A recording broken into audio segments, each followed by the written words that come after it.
Mga ka-confess, bago natin simulan ng wild at nakakapanabik na kwento ngayong araw, nais ko muna kayong imbitahan na mag-subscribe sa YouTube channel ng Tagalog Wild Confession. Dito, hatid namin ang maiinit, mabibigat, at makabuluhang mga kwentong siguradong tatama sa damdamin. Paalala lang po, ang lahat ng kwentong maririnig ninyo ay pawang katang-isip lamang at ginawa para magbigay aliw at aral. Anumang pagkakatulad sa tunay na tao o pangyayari ay hindi sinasadya.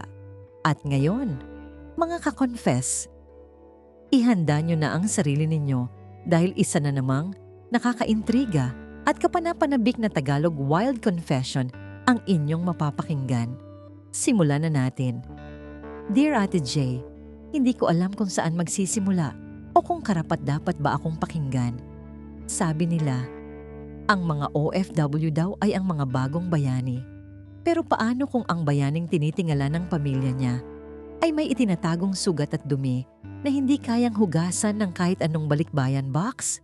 Itago mo na lang ako sa pangalang Annalyn. Galing ako sa isang simpleng pamilya sa Pangasinan. Ang asawa kong si Rudy ay isang mabait na tao, masipag, tahimik at mapagmahal na ama sa dalawa naming anak. Pero aminin natin, Ate J, hindi sapat ang mabait kapag kumakalamang sikmura. Noong 2018, nagpasya akong makipagsapalaran sa Dubai. Masakit maiwan ang mga bata, pero ang pangako ng magandang kinabukasan ang naging baon ko sa bawat patak ng luha ko sa airport. Sa Dubai, naging mabilis ang takbo ng buhay. Sales associate ako sa isang malaking mall. Noong una, video call lang gabi-gabi. Solve na ako. Makita ko lang ang ngiti ni Rudy at ang mga batang nag-aaral, parang nawawala ang pagod ko sa pagtayo ng 10 oras. Pero habang tumatagal, unti-unting nagbabago ang ihip ng hangin. Alam mo ba yung pakiramdam na kahit puno ng tao ang paligid mo, kahit gaano kakinang ang mga building sa Sheikh Zayed Road, pakiramdam mo ay mag-isa ka pa rin. Si Rudy, habang tumatagal, naging functional na lang ang usapan namin. Annalyn, dumating na ang padala. Annalyn, kailangan ng pambayad sa tuition. Annalyn, sira ang bubong, kailangan ng budget. Nasaan na yung Annalyn? Kumusta ka? O kaya, Annalyn, miss na kita, konting tiis na lang. Nawala ang lambing. Napalitan ang listahan ng mga bayarin. Doon nagsimulang manuyo ang puso ko, Ate J, uhaw na uhaw ako sa atensyon, sa haplos, at sa pakiramdam na babae pa rin ako, hindi lang isang ATM machine na nasa ibang bansa. Hanggang sa dumating sa buhay ko si Cesar. Si Cesar ay isang supervisor sa kabilang butik. Pinoy din, matangkad, at laging mabango. Nagsimula sa simpleng good morning kabayan, hanggang sa naging madalas ang pagsasabay namin sa break time. Isang gabi, matapos ang isang sobrang nakakapagod na shift at isang matabang na tawag mula kay Rudy na puro pera ang hiningi, naupo kami ni Cesar sa isang park malapit sa kalsada. Annalyn, ang lungkot ng mga mata mo ngayon, ah? Parang hindi mo deserve ang maging malungkot sa ganda mong yan. Sabi ni Cesar habang inaabutan ako ng mainit na kape. Ate J, simple lang ang sinabi niya. Pero bakit parang tumagos sa buto ko? Bakit parang mas naramdaman ko ang pag-aalaga ng isang estranghero kaysa sa asawa kong 10 taon ko ng kapiling? Doon nagsimula ang panganib. Doon nagsimulang magbukas ang pinto na dapat ay nanatiling nakasara. Hindi ko namamalayan. Excited na akong pumasok hindi dahil sa sahod, kundi dahil alam kong makikita ko si Cesar. Sa kanya ko nahanap ang pakikinig na hindi ko na makuha sa bahay sa Pangasinan. Sa bawat tawa namin, unti-unti kong nalilimutan ang singsing sa daliri ko. Isang gabi, inaya ako ni Cesar na mag-dinner sa labas. Sabi ko sa sarili ko, dinner lang naman bilang magkaibigan. Pero ang dinner lang na yun ang naging mitsa ng isang apoy na hindi ko na pala kayang apulahin. Pagkatapos kumain, dinala niya ako sa isang lugar na tanaw ang buong city lights ng Dubai. Annalyn, bulong niya habang hinahawakan ng kamay ko. Alam kong may asawa ka, Pero nakikita ko kung gaano ka nauulila. Hayaan mo naman akong punan yun kahit pansamantala lang. Ate Jay, sa sandaling yon, hindi ko naisip si Rudy. Hindi ko naisip ang mga anak ko sa Pangasinan. Ang naramdaman ko lang ay ang bilis ng tibok ng puso ko at ang pananabik na muling maramdaman na mahalaga ako. Hinayaan ko siyang yakapin ako. At sa yakap na yun, alam kong nagsimula na ang aking pagkakasala. Ang dinner na yon ang naging simula ng isang sikretong buhay na tila isang lason na matamis sa simula. Sa loob ng sumunod na 6 na buwan, naging rutina na namin ni Cesar ang magkita pagkatapos ng trabaho. Kapag day off ko, nagsisinungaling ako kay Rudy sa video call. Sasabihin ko na pagod ako at matutulog lang sa accommodation. Pero ang totoo, nasa sasakyan ako ni Cesar, bumibiyahe patungong Abu Dhabi o kaya ay namamasyal sa Jumeirah Beach. Sa bawat haplos ni Cesar, unti-unting nabubura ang guilt sa isip ko. Pakiramdam ko, sa kanya ko lang nararamdaman na tao ako, na babae ako, at hindi lang isang machine na nagpapadala ng dirhams buwan-buwan. Si Rudy, kapag tumatawag, laging reklamo ang naririnig ko. Kesyo ang mahal daw ng kuryente, kesyo kailangan ng bagong sapatos ng panganay namin, o kaya ay hihingi ng dagdag dahil may handaan sa kapitbahay. Isang gabi, habang nakahiga kami ni Cesar sa isang nirerentahang studio unit sa Deira, biglang nagring ang phone ko. Si Rudy. Video call. Nataranta ako. Mabilis akong bumangon, nag-ayos ng buhok at naghanap ng pader na mukhang dingding ng accommodation ko. Annalyn, bakit ang tagal mong sumagot? Kanina pa tumatawag ang mga bata? Bungad ni Rudy. Halatang bagong gising siya, magulo ang buhok at nasa background ng maingay naming electric fan sa Pangasinan. Pasensya na, Rudy. Nakatulog ako ng mahimbing. Pagod na pagod kasi sa mall. Maraming customer dahil sale. Pagsisinungaling ko. Ang bilis ng tibok ng puso ko. Ramdam ko ang titig ni Cesar sa akin habang nakahiga pa rin siya sa kama. Nakangiti na tila nanunukso. Ah, sige. Sabi kasi ni nanay, baka pwedeng mapaaga ang padala mo sa susunod na buwan. May kailangang bayaran sa kooperatiba, sabi ni Rudy. Walang I love you, walang miss na kita. Pagkababa ko ng telepono, naiyak ako. Pero hindi dahil sa pagsisisi, kundi dahil sa galit. Galit ako dahil parang pera na lang ang halaga ko sa kanila. At sa pagkakataong yon, niyakap ako ni Cesar mula sa likod. Huwag mo na silang isipin muna. Nandito ako. Ako ang magpapasaya sa'yo. Bulong niya. Doon na tuluyang lumalim ang lahat. Nagsama kami ni Cesar sa isang partition room, hating kapat sa renta, hating kapat sa pagkain, at hating kapat sa kasalanan. Nakalimutan ko na ang moralidad na itinuro sa akin sa probinsya. Ang mahalaga sa akin noon ay ang init na ibinibigay ni Cesar na hindi ko na naramdaman kay Rudy sa loob ng maraming taon. Naging eksperto ako sa pagdodoble kara. Sa umaga, ako ang masipag na sales associate na nag-iipon para sa pamilya. Sa gabi, ako ang mapagmahal na kinakasama ni Cesar. Nagpapadala pa rin ako ng pera, oo, pero ang kalahati ng puso ko na ibigay ko na sa maling tao. Pero ang masarap na panaginip, laging may gisingan. Isang araw, nakatanggap ako ng balita mula sa Pilipinas. Ang tatay ko na-stroke. Kailangan kong umuwi. Biglang bumagsak ang mundo ko. Hindi dahil sa takot na mamatay ang tatay ko, bagamat mahal ko siya, kundi dahil alam kong kailangan kong iwan si Cesar at harapin ang buhay na tinakasan ko sa Pangasinan. Babalik ka ba? Tanong ni Cesar habang tinutulungan akong mag-impake ng mga pasalubong. Ang dami kong biniling chocolate, pabango at mga damit para sa mga anak ko at kay Rudy.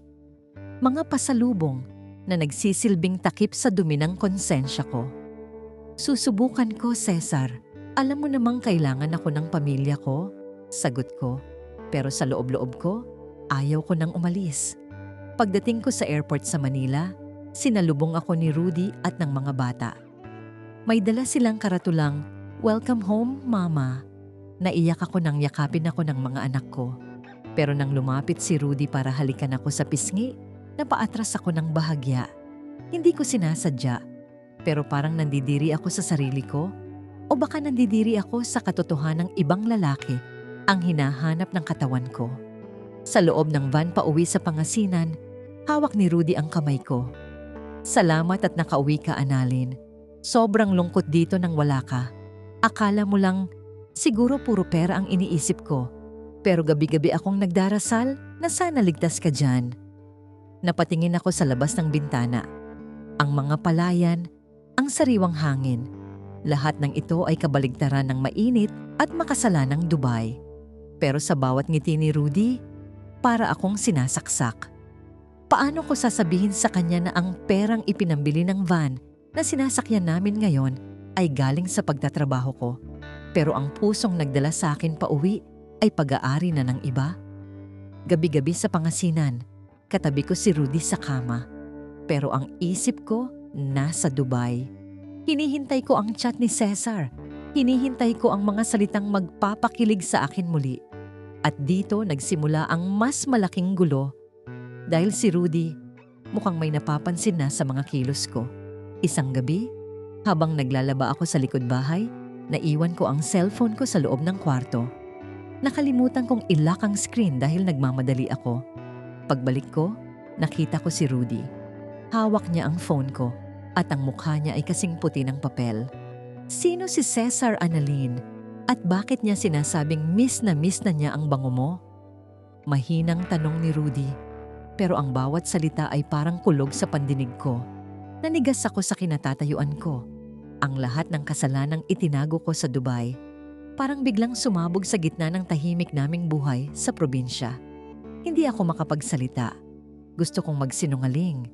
Pero ang mga luha ko na ang kusang nag-traitor sa akin. Rudy, let me explain. Ang tanging nasabi ko. Pero bago ko pa matapos, inihagis niya ang cellphone sa pader. Explain!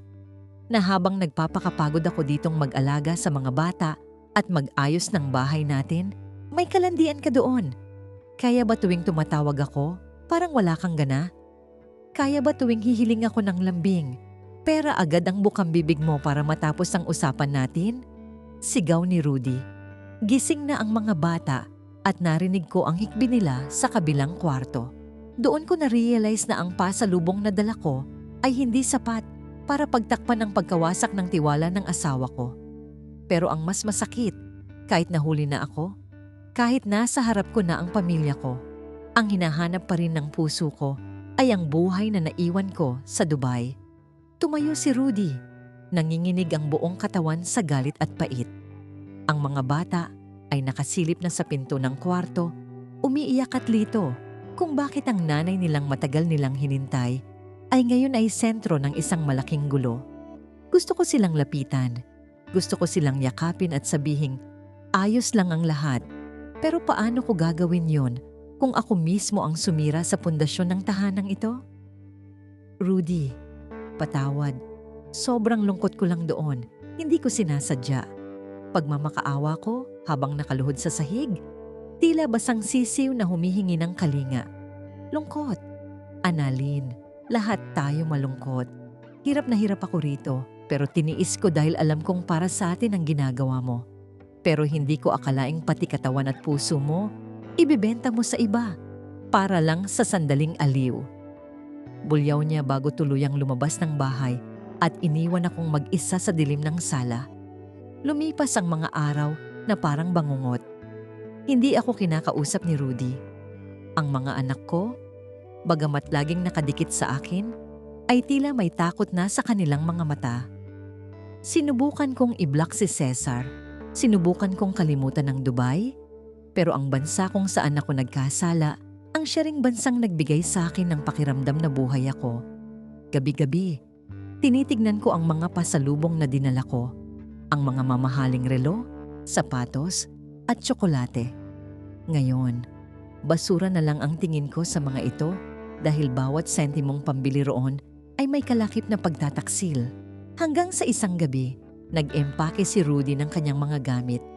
Pupunta muna raw siya sa kanyang kapatid sa kabilang bayan. Hindi niya raw kayang tumingin sa mukha ko nang hindi naaalala ang mga mensahe ni Cesar. Doon ko napagtanto na ang distansya pala ay hindi lang nasusukat sa kilometro mula Dubai hanggang Pangasinan. Minsan, kahit magkatabi kayo sa kama, mas malayo pa ang agwat ninyo kaysa sa dalawang magkaibang bansa. Naiwan akong mag-isa sa bahay na pinagpaguran ko.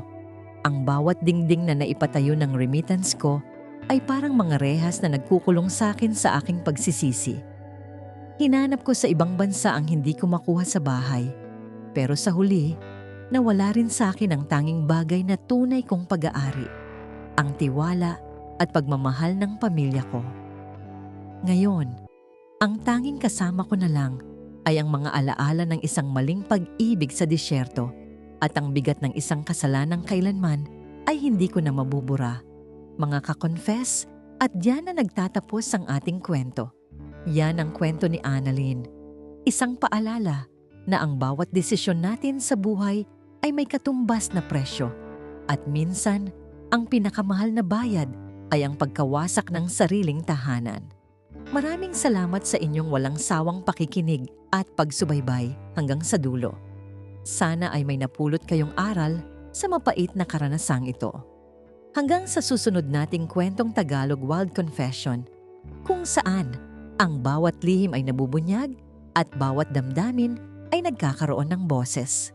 Huwag niyo pong kalimutang mag-subscribe dito sa aming YouTube channel ng Tagalog Wild Confession at i-follow na rin ang aming Facebook page na Tagalog Wild Confession para laging updated sa mga pinakabago, pinakamainit at pinakamalalim na kwento ng buhay. I-like at i-share ang video na ito para mas marami pa tayong maabot na mga ka-confess. Maraming salamat muli at hanggang sa muli nating pagkikita.